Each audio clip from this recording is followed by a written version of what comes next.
पण केळी निर्मिती करत असताना मला पण अशा काही अडचणी आल्या आणि मी चांगल्या पद्धतीने उत्पन्न पण घेतलं. म्हणजे तुम्हाला मी सांगतो 2006-07 मध्ये 35-40 टन एकरी उत्पन्न घेतलंय. माझी स्वतःची घरची केळी पण साधारण एक 30-35 एकर घरची केळी आहे आणि आता सुद्धा आहे. तर त्या अनुषंगाने केळी निर्मिती करत असताना मला काही टेक्निकल अडचणी आल्या की बाबा आपण मार्केटिंगमध्ये खूप कमी पडतोय. कारण आपण त्यावेळेस जर बघितलं तर आम्ही ₹4.5 केळी विकत होतो, ₹3.5 ₹4 केळी विकत होतो. तर तो आढावा घेऊन मी ठरवलं की बाबा आपण विक्री व्यवस्थेमध्ये आलं पाहिजे. त्या अनुषंगाने me mother dairy fruit and vegetable ह्याच्या माध्यमातून 2008 मध्ये या व्यवसायामध्ये आलो. म्हणजे शेतकरी म्हणून शेती पण केली, क्वालिटी बघितली, लागवडीपासून घड तोडणीपर्यंत सर्व तंत्रज्ञान जाणून घेतलं आणि नंतर मार्केटमध्ये येण्याची एंट्री केली. त्यामध्ये mother dairy fruit and vegetable किंवा फील्ड फ्रेश पूर्वी एअरटेल म्हणून कंपनी होती, त्यांच्या अनुषंगाने पण काम केलं आणि काम करत असताना पूर्ण डोमेस्टिक काम केलं. त्यासाठी मी दिल्ली, मुंबई, पुणे, बँगलोर ह्यासाठी मी केळी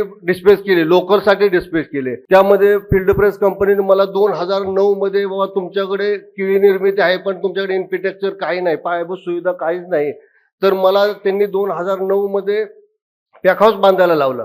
तर पॅक हाऊस बांधायची संकल्पना आमच्या इथं कुठंच नव्हती. म्हणजे आमच्या सोलापूर जिल्ह्यामध्ये केळीचं पॅक हाऊस आता साहेबाला तर माहित आहे, सुरुवातीलाच आम्ही बांधून टाकलं आणि मला माहित नव्हतं की एवढ्या मोठ्या पद्धतीने केळीचं प्रस्त होईल. तर मी मंगल कार्याच्या हिशोबाने पॅक हाऊस बांधून टाकलं. मग गोल घुमट केला, वरती पॅक हाऊस केलं, खाली जेवणाची व्यवस्था केली. म्हणजे आम्हाला सुद्धा माहित नव्हतं की सोलापूर कालाला की त्यावेळेस केळी एवढी मोठी वाढणार. कारण आमचं क्षेत्र किती एक साधारण 100-500 एकरावर होतं. पण आज ते क्षेत्र जर बघितलं सोलापूर जिल्ह्यामध्ये जवळजवळ 15 ते 20 हजार हेक्टरवरती केळी क्षेत्र बसलंय.